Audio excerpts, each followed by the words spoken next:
picked up some really cute paper packs at Michael's, so let's use one. We're going to start out with this garden scrapbooking paper book that I got from Michael's, and then I also got this faux book that I found at Hobby Lobby. It was in the clearance section. And so we're going to take some Mod Podge and we're just going to cover the entire book with the Mod Podge. Now this opens so it has like a secret compartment inside.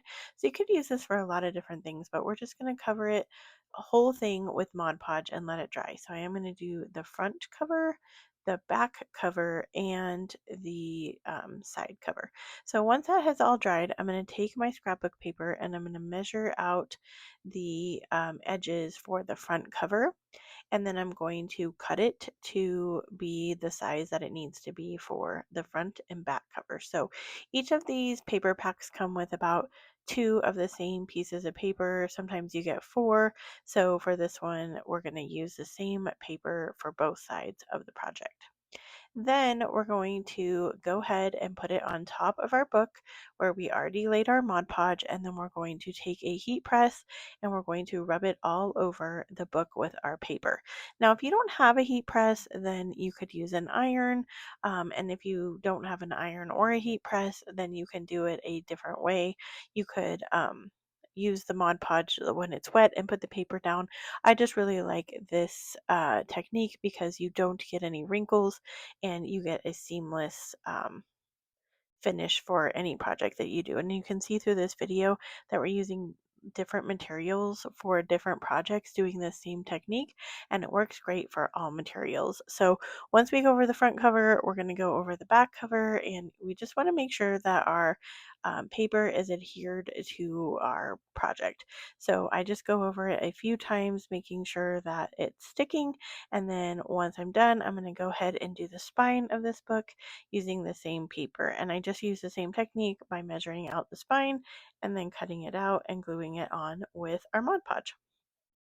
So once we have it all glued on and we're happy with the way that it looks, we're going to take some sandpaper and just go over some of the edges that are a little bit too long.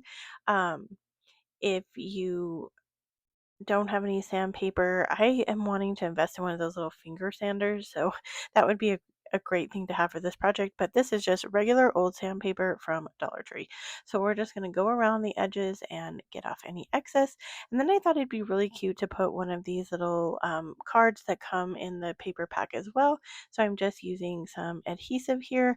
We're going to go around the four edges of our card, and then we're going to attach it to the front of our book. This would be a really cute project to hold seeds, or you could use it for like keepsakes for the summer, but I think this turned out adorable. Let me know if you guys are going to make this one.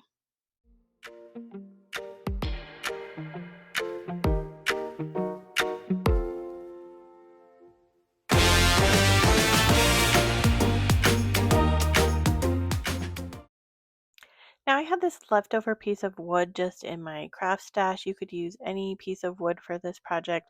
I had already painted it white, and we're going to cover that up anyway, so you don't need anything special except for a piece of wood. You could even use a sign from like Dollar Tree, one of those square ones. That would work good for this too. So all I did was measure my sign, cut off a little piece because it wasn't quite 812 by 12.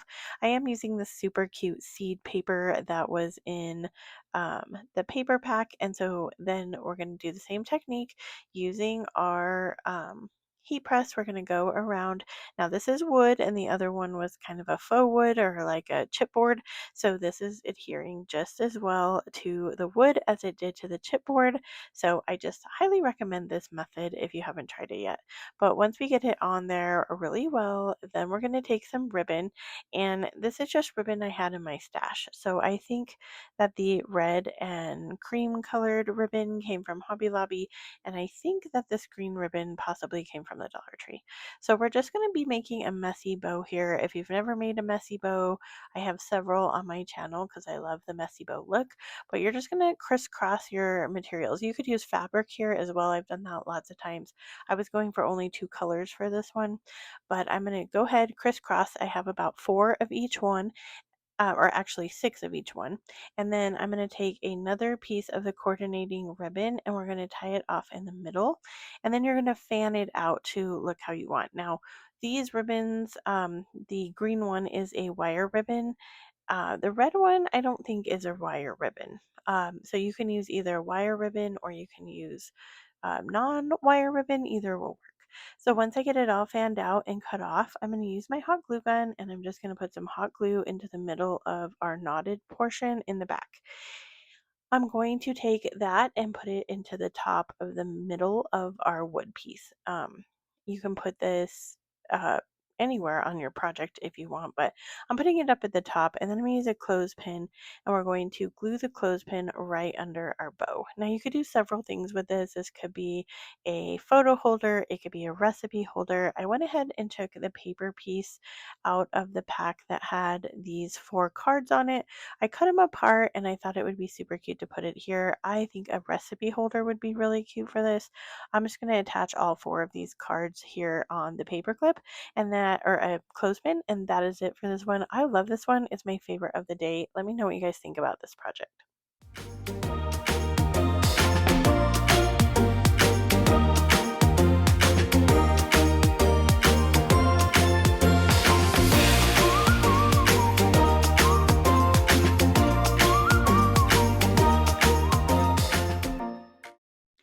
Becomes a little bit of an unfinished project, but we're going to take this and cut all the little pieces out. And then once we have all the little pieces cut out, I have these wood pieces from Hobby Lobby. I'm just going to take each one of them. I only have 8. There are 12 of these little cards that look like seed packets, and so we're going to take them, we're going to glue them just like we did before with the Mod Podge, and then I will have 8 of these little cards. I am going to go back so I can have all 12, but I want you guys to tell me down in the comments, what do you think we should do with this? Should we make a banner? Should we do something else with it? I want you guys to choose what we should do with this, so let me know down below.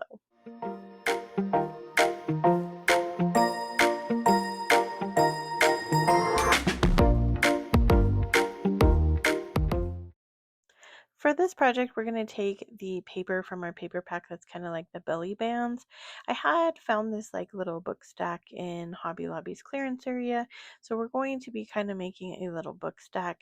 Now, I wanted to show you guys could cut out these pieces individually and you could glue them on individually, or we're going to do something a little bit different. But if you do decide to cut them out individually, it's a little bit more of a process because they don't technically line up with each of the books on the little book stack here.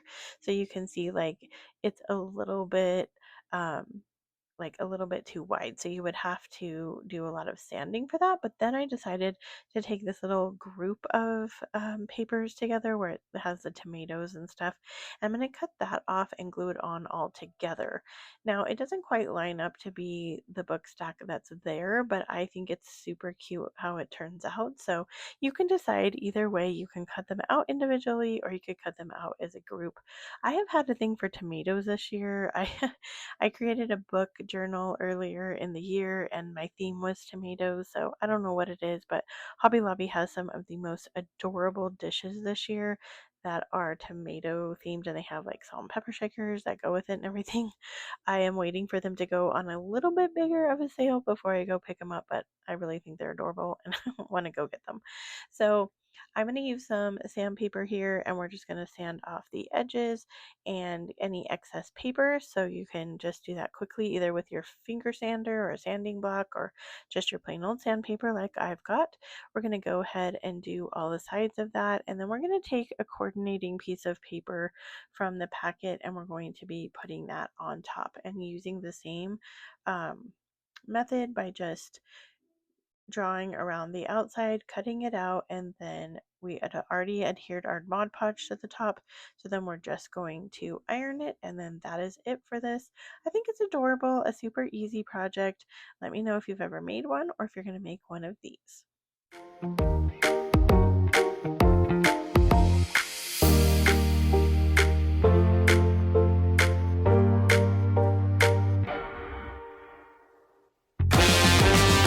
That's it for today's video. If you like these projects, make sure you give this a big thumbs up and don't forget to subscribe for more videos like today's video. Check out this video next if you want to keep on crafting with me using some scrapbook paper, and I'll see you in the next one. Bye, friends.